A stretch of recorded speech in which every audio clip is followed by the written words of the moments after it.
નમસ્કાર મિત્રો, સ્વાગત છે તમારું અમારી ચેનલ નવિકા સ્ટોરી પર એક નવા વિડીયોમાં। આજે આપણે સ્વયં ભગવાન શ્રી કૃષ્ણએ પક્ષીઓના રાજા ગરુડને સંભળાવેલી અદ્ભુત અને પવિત્ર કથા સાંભળીશું। એવું કહેવાય છે કે આ કથા ફક્ત સાંભળવાથી જ બધા પ્રકારના પિતૃદોષ દૂર થાય છે। જે પણ વ્યક્તિ આ કથા સાંભળે છે તેના અનેક પાપ નષ્ટ થઈ જાય છે અને તેને ધન, સુખ અને સમૃદ્ધિની પ્રાપ્તિ થાય છે। તો ચાલો શ્રદ્ધાપૂર્વક આ પવિત્ર કથા સાંભળીએ। આ કથા ઘણા વર્ષો પહેલાની છે। એકવાર ગરુડજીના મનમાં પિતૃપક્ષને લઈને ઊંડી ઉત્સુકતા જાગી અને આ ઉત્સુકતાનું સમાધાન મેળવવા તે દ્વારકા ગયા અને શ્રીકૃષ્ણની સામે પ્રણામ કરીને ઊભા રહ્યા।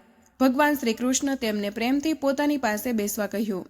ગરુડે હાથ જોડીને વિનંતી કરી, હે પ્રભુ, મારા મનમાં એક પ્રશ્ન છે।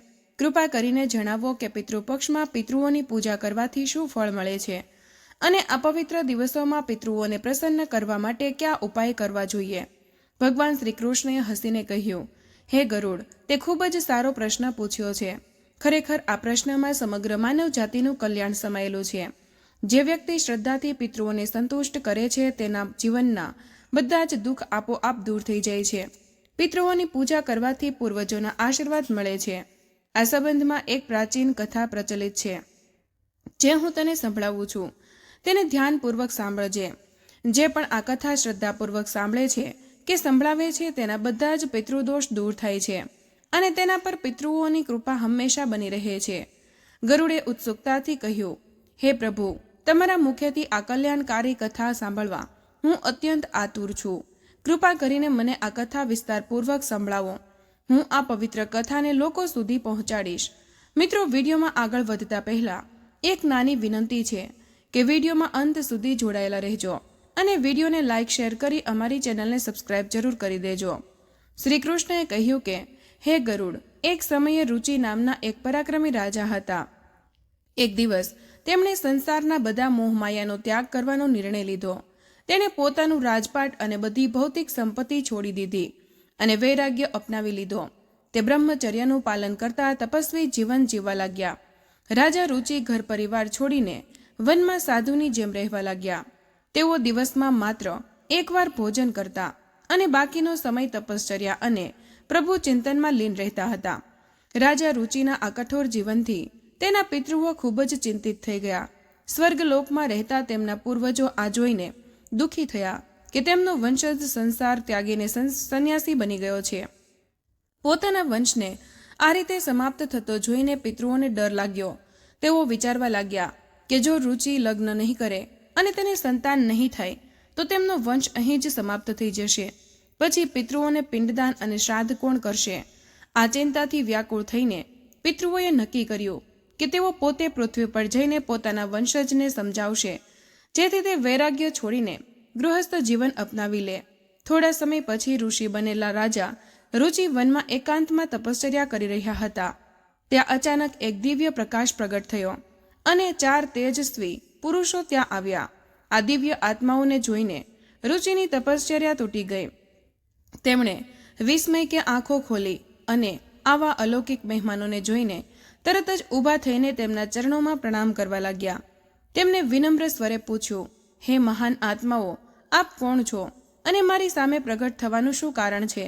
તેમાંથી એક દિવ્ય પુરુષે મધુર અવાજમાં કહ્યું, વત્સ ઋષિ, અમે આ તારા પિતૃઓ છીએ।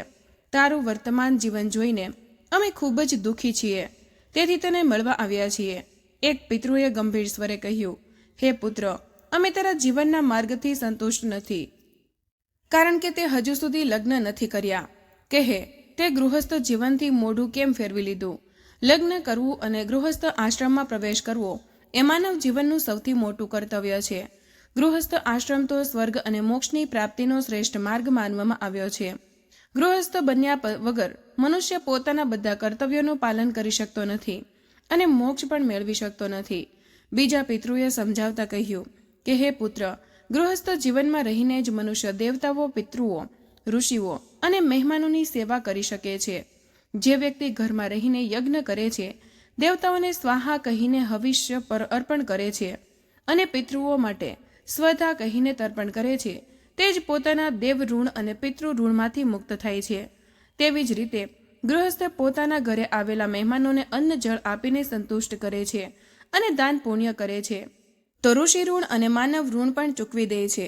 એક અન્ય પિતૃએ સમજાવ્યું, સંતાન ઉત્પન્ન કરવું અને વંશને આગળ વધારવો એ મનુષ્યનો પરમ ધર્મ છે. વિચાર, સંતાન વિના તને સ્વર્ગ કેવી રીતે મળશે? તારા પછી તારા પિતૃઓને પિંડદાન અને શ્રાદ્ધ કોણ કરશે? દેવ પૂજા અને પિતૃ તર્પણ જેવા કર્મ કર્યા વગર તને ઉચ્ચ લોકની પ્રાપ્તિ નહીં થાય. જો તું પોતાના કર્તવ્યથી વિમુખ રહીશ તો મર્યા પછી તને નરક ભોગવવું પડશે અને આવતા જન્મમાં પણ દુઃખ સહન કરવા પડશે. પિતૃઓની વાત સાંભળીને ઋષિ થોડીવાર માટે શાંત રહ્યા. પછી તેમણે ધીમેથી ઉત્તર આપ્યો, હે મારા પૂજ્ય પૂર્વજો, તમારી ચિંતાનું કારણ હું સમજી રહ્યો છું, પરંતુ કૃપા કરીને મારી વાત પણ સાંભળો. મારા મતે સાંસારિક લગ્નનું બંધન મનુષ્ય માટે અનેક દુઃખોનું કારણ બને છે. ગૃહસ્થ જીવનમાં પગ મૂકતા જ મોહમાયા ઘેરી લે છે અને મનુષ્ય નવા પાપ કરવા લાગે છે. આ વિચારથી મેં આજીવન લગ્ન ન કરવાનો સંકલ્પ લીધો છે. હું માનું છું કે સ્ત્રીઓ સંગ કરવાથી મન અને ઇન્દ્રિયો પર નિયંત્રણ રાખવું મુશ્કેલ બની જાય છે, જેનાથી આત્મિક શાંતિ ભંગ થાય છે. જે વ્યક્તિ બ્રહ્મચર્યનું પાલન કરતા દરરોજ શાસ્ત્રનો અભ્યાસ કરે છે અને જ્ઞાનથી પોતાની આત્માને શુદ્ધ કરે છે, તે જ ખરેખર પ્રશંસાને પાત્ર છે. તેથી મેં મારી ઇન્દ્રિયોને વશમાં રાખીને જ્ઞાનના માર્ગ પર ચાલવાનું નક્કી કર્યું છે, જેથી મારી આત્માને સંસારના બંધનોથી દૂર રાખી શકું. પિતૃઓ થોડીવાર માટે શાંત રહ્યા. પછી એક પિતૃએ ધીરજપૂર્વક સમજાવ્યું, પુત્ર, ઇન્દ્રિય સંયમ અને આત્માની શુદ્ધિની વાત તે સાચી કહી છે. મનુષ્ય અવશ્ય પોતાના મન અને ઇન્દ્રિયોને વશમાં રાખવા જોઈએ અને જ્ઞાનથી પોતાની આત્માને પવિત્ર કરતા રહેવું જોઈએ. પરંતુ તું જે માર્ગ પર ચાલી રહ્યો છે તે પૂર્ણ કલ્યાણનો માર્ગ નથી.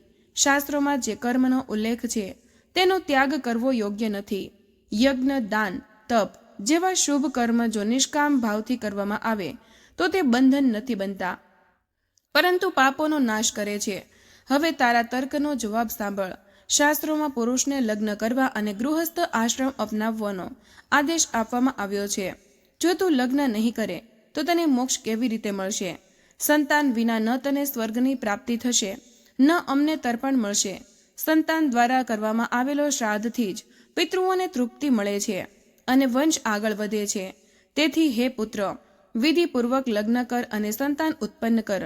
જો તું આમ નહીં કરે તો અત્યાર સુધી તે તપ ત્યાગથી જે પણ પુણ્ય કમાયું છે તે બધું નિષ્ફળ થઈ જશે.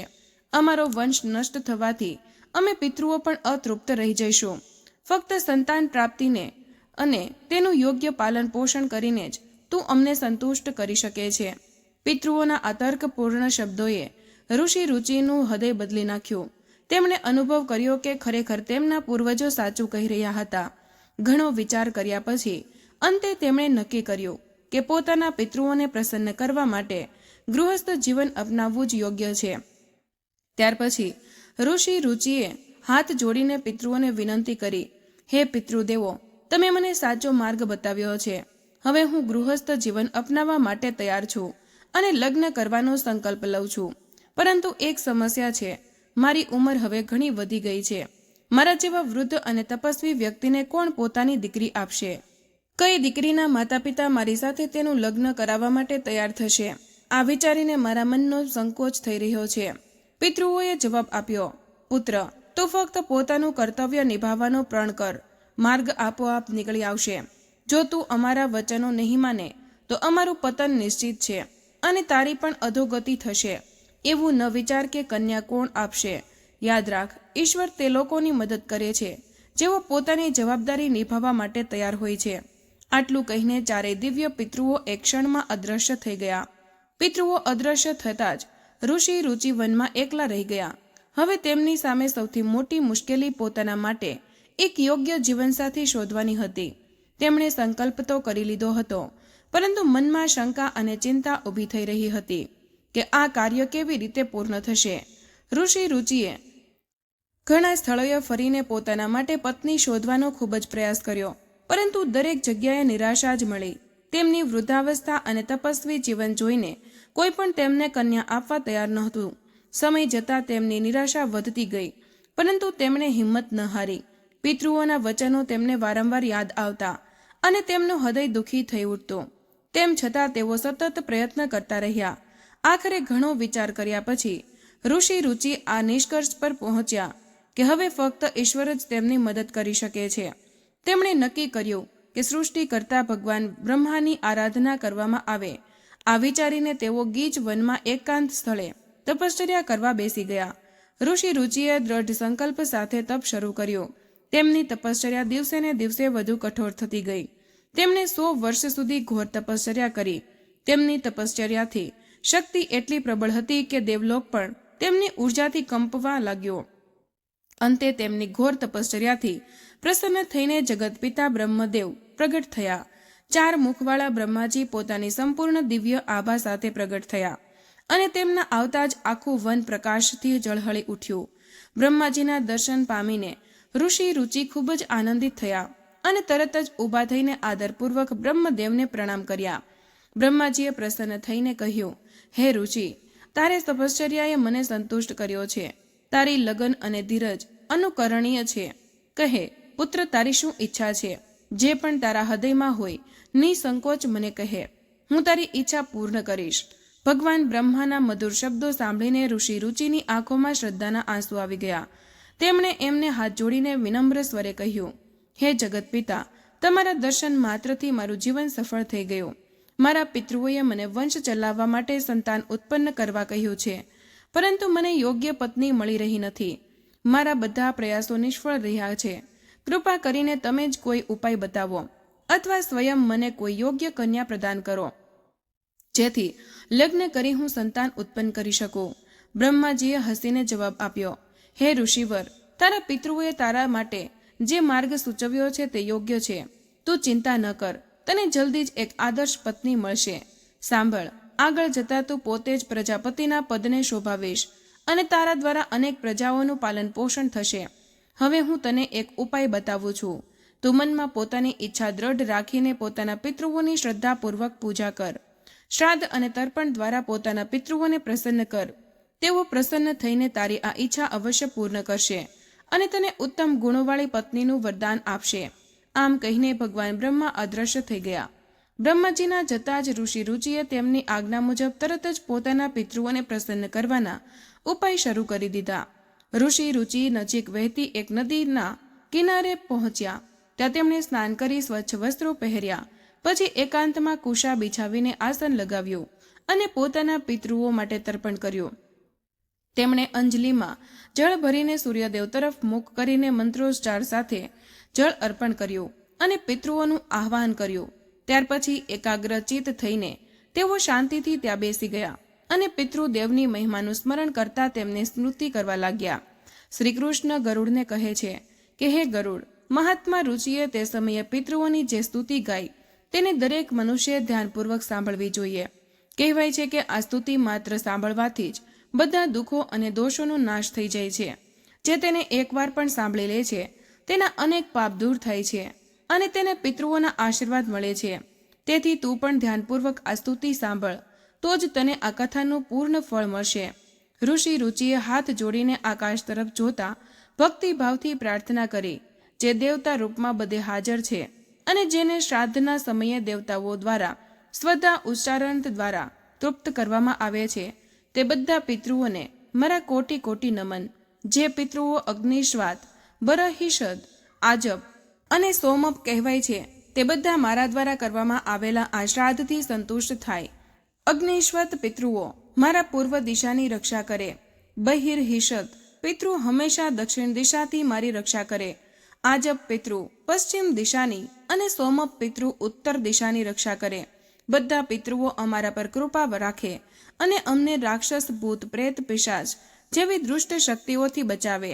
વિશ્વભૂત આરાધ્ય ધર્મ ધાન્ય શુભાન ભૂતિદ ભૂતકૃત અને ભૂતિ નામના 9 પ્રકારના પિતૃગણ કલ્યાણ અને કલ્યાણકૃત કલ્યાણ કરતા કલ્યાતારાશ્ચે કલ્યાતાએ હેતુ અને અનગ નામના 6 પ્રકાર વરેણ્ય, વરદ, તુષ્ટિદ, પુષ્ટિદ, વિશ્વાપાત અને ધાતા આદિ 7 પ્રકાર પાપનો નાશ કરનાર મહાન, મહાત્મા, મહિત, મહિમાવન અને મહાબલ નામથી પ્રસિદ્ધ 5 પ્રકાર તે ગુણોની સાથે સુખદ ધનદ ધર્મદ અને ભૂતદ નામના 4 પ્રકારના પિતૃગણ. આ રીતે કુલ 31 પ્રકારના પિતૃગણ આ જગતમાં હાજર છે. હું તે બધા પિતૃઓને પ્રણામ કરું છું. કૃપા કરીને તમે સૌ મારા દ્વારા વિધિપૂર્વક અર્પિત આ તર્પણ અને પિંડદાનનો સ્વીકાર કરીને તૃપ્ત થાઓ અને મારા પર તમારી કૃપા જાળવી રાખો. મહાત્મા રુચિની આ ભાવપૂર્વક સ્તુતિ સાંભળીને પિતૃઓ અત્યંત પ્રસન્ન થઈ ગયા. અચાનક ત્યાં એક ચમત્કાર થયો. પિતૃઓની કૃપાથી એક દિવ્ય પ્રકાશ પ્રગટ થયો, જેણે ચારે તરફના આકાશને પ્રકાશિત કરી દીધું. તે તેજથી આખું વાતાવરણ ઝળહળી ઉઠ્યું. ઋષિ રુચિએ આશ્ચર્ય અને ભક્તિથી તે પ્રકાશ તરફ જોયું અને તરત જ ઘૂંટણીએ બેસીને હાથ જોડી લીધા. થોડા જ ક્ષણોમાં તે પ્રકાશ એક મૂર્તિ સ્વરૂપ લેવા લાગ્યો. ઋષિ રુચિની સ્તુતિથી પ્રસન્ન થઈને પિતૃઓ સાક્ષાત દર્શન આપવા માટે આવી રહ્યા હતા. જલ્દી જ તે 4 દિવ્ય પિત્તર ફરી એકવાર રુચિની સામે પ્રગટ થયા. આ વખતે તેમના ચહેરા પર પ્રસન્નતા હતી. ઋષિ રુચિએ શ્રદ્ધાપૂર્વક તેમના ચરણોમાં પ્રણામ કર્યા. તેઓ પહેલા જ શ્રાદ્ધમાં ફૂલ, ચંદન, ધૂપ વગેરે અર્પણ કરી ચૂક્યા હતા અને હવે પિતૃઓ તે સુગંધિત ફૂલોની સુગંધથી ઘેરાયેલા દેખાઈ રહ્યા હતા. પ્રસન્ન પિતૃઓએ તે હાથ ઊંચો કરીને આશીર્વાદ આપતા કહ્યું, હે પુત્ર ઋષિ, તારી ભક્તિ અને સ્તુતિથી અમે અત્યંત સંતુષ્ટ છીએ. તે સાચા હૃદયથી અમને બોલાવીને તર્પણ આપવાનું અને ગુણગાન ગયું છે. તેથી અમે પ્રસન્ન થઈને તને વરદાન આપવા ઈચ્છીએ છીએ. નિર્ભય થઈને તારી ઈચ્છા અમારી સામે પ્રગટ કર. જે પણ તને જોઈતું હોય નિસંકોચ અમારી પાસે માંગી લે. ઋષિ રુચિએ નમ્રતાથી શિર ઝુકાવીને કહ્યું, હે પિતૃદેવો, તમારો મારા પર ખૂબ જ અનુગ્રહ છે. તમે મારાથી પ્રસન્ન છો. પરમ પિતા બ્રહ્માજીએ પણ મારા પર કૃપા કરી સૃષ્ટિના વિસ્તાર માટે મને પ્રજાપતિ બનવાનો આશીર્વાદ આપ્યો છે. હવે તમે જ મારા પર દયા કરીને એવી પત્નીનું વરદાન આપો જે ગુણવાન, તેજસ્વી અને સદાચારી હોય. હું ઈચ્છું છું કે તેનાથી મને ઉત્તમ સંતાન મળે, જેથી અમારો વંશ આગળ વધે અને હું તમારા ઋણમાંથી મુક્ત થઈ શકું. પિતૃઓએ આશીર્વાદ ભરી વાણીમાં કહ્યું, તથાસ્તુ. હે પુત્ર, અમે અત્યારે જ તારી મનોકામના પૂર્ણ કરીએ છીએ. અમારા આશીર્વાદથી તને અહીં જ એક સુલક્ષણા અને સુંદર પત્ની મળશે. તેમાંથી જ તને એક તેજસ્વી અને બુદ્ધિમાન પુત્ર મળશે. જાણી લે રુચિ. પિતૃઓએ હસીને કહ્યું, તારો તે પુત્ર અદ્વિતીય, બુદ્ધિમાન અને મહાપરાક્રમી હશે. તે રોચ નામથી 3 લોકમાં પ્રસિદ્ધ પ્રાપ્ત કરશે. આગળ જતા તારા તે પુત્રના પણ અનેક બળવાન અને ધાર્મિક પુત્રો થશે, જે પૃથ્વી પર રાજ કરશે અને પ્રજાનું કલ્યાણ કરશે. અમારો આશીર્વાદ તારા વંશ પર હંમેશા બની રહેશે. પિતૃઓનું વરદાન મળતા જ નજીક વહેતી નદીનું પાણી તેજ પ્રકાશથી ઝળહળી ઉઠ્યું. તેજ પ્રકાશની વચ્ચેથી એક દિવ્ય સ્ત્રી પ્રગટ થઈ, જેનું રૂપ અદ્ભુત તેજસ્વી હતું. આ સ્વર્ગલોકની અપ્સરા પ્રમલોચા હતી અને તેમની સાથે એક અત્યંત સુંદર કન્યા હતી. પ્રમલોચાએ મહર્ષિ ઋષિને કહ્યું, હે શ્રેષ્ઠ તપસ્વી, હું અપ્સરા પ્રમલોચા છું, સમુદ્ર દેવ વરુણના પુત્ર. મહર્ષિ પુષ્કરના સંગથી મને આ સુંદર કન્યા મળી છે. મારી આ પુત્રીનું નામ માનિની છે અને તે રૂપ તથા ગુણમાં અદ્વિતીય છે. આજે હું મારી આ પ્રિય પુત્રીને તમારી પત્ની તરીકે સમર્પિત કરું છું. કૃપા કરીને તમે માનિનીનો સ્વીકાર કરો. તેનાથી તમને એક અત્યંત તેજસ્વી પુત્ર મળશે, જે મનુ નામથી વિખ્યાત થશે. અપ્સરા પ્રમલોચાના વચનો સાંભળીને ઋષિ રુચિનું હૃદય કૃતજ્ઞતાથી ભરાઈ ગયું. તેમણે પિતૃગણ અને પ્રમલોચાને પ્રણામ કરતા માનીને ખુશીથી પત્ની તરીકે સ્વીકાર કરી લીધી. પિતૃઓના આશીર્વાદથી ત્યાં જ ઋષિ રુચિ અને માનિનીના વિધિપૂર્વક લગ્ન સંપન્ન થઈ ગયા.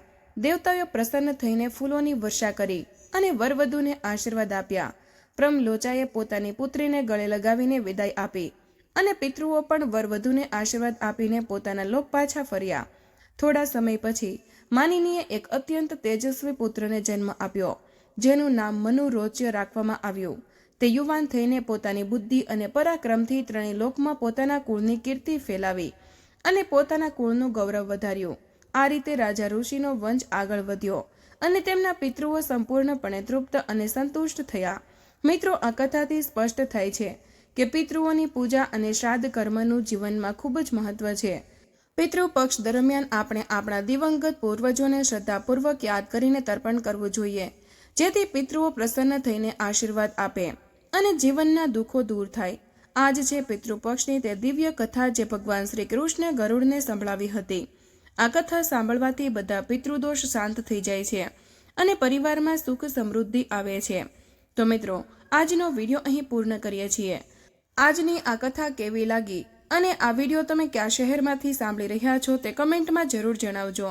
વિડીયો પસંદ આવ્યો હોય તો વિડીયોને લાઇક અને તમારા મિત્રો સાથે શેર કરજો. ચેનલ પર નવા હોય તો ચેનલને સબસ્ક્રાઇબ કરવાનું ભૂલશો નહીં. મળીએ એક નવા વિડીયોમાં. ત્યાં સુધી બધાને જય શ્રી કૃષ્ણ. ધન્યવાદ.